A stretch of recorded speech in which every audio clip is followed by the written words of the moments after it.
It's 2026, and the AI industry has officially entered its most expensive phase. Not because the models are smarter, but because the hardware required to run them has become the most valuable resource in technology.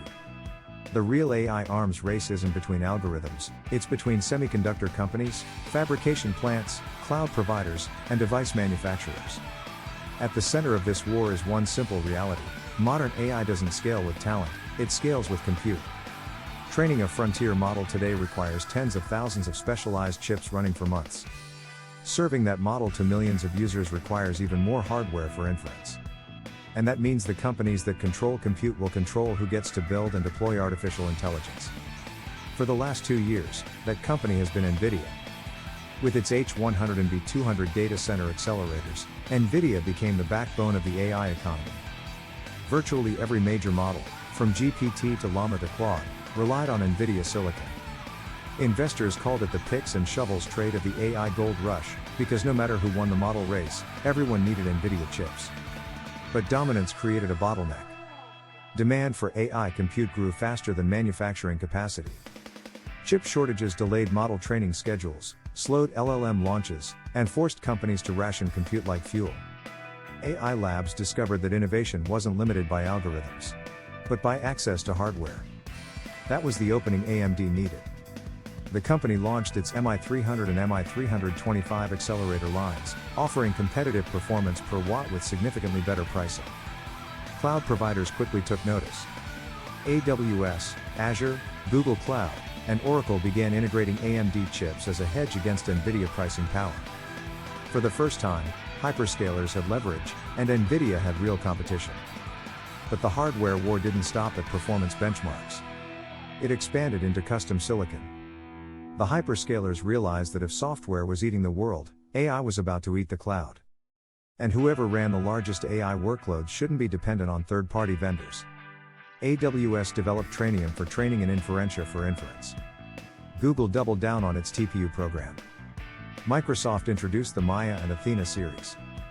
Even Meta began exploring its own AI accelerators. Each company shared the same strategic view: AI hardware wasn't just another cost structure, it was a national resource. Meanwhile, a second front opened: consumer hardware. Apple quietly integrated neural engines into every iPhone and Mac, enabling local speech recognition, real-time image processing, and multimodal inference directly on the device. Qualcomm pushed NPUs into Snapdragon platforms, turning smartphones into portable AI inference machines. Intel joined with its AI PC initiative, moving AI tasks off the cloud and onto laptops.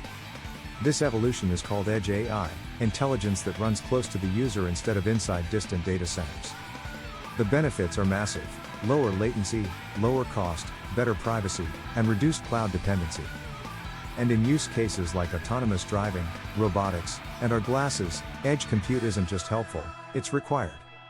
Now we have 3 interconnected AI hardware markets: data center AI, focused on training and hyperscale inference; consumer AI, running AI on personal devices; edge and robotics, enabling real-time interaction with the physical world. Each demands different performance envelopes, thermal profiles, and power budgets.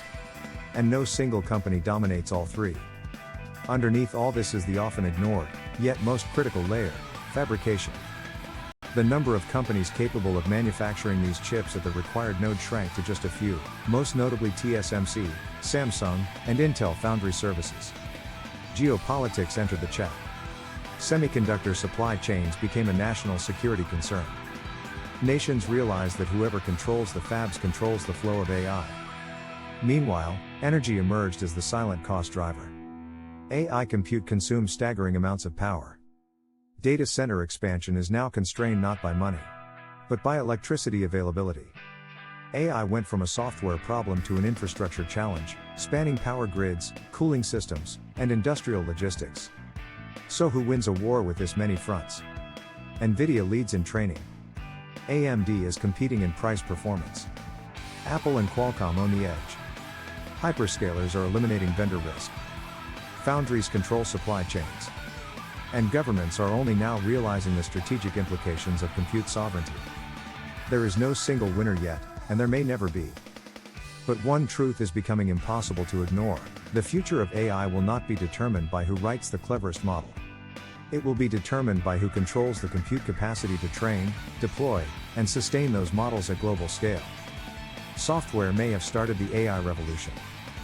Hardware will decide who gets to participate in it.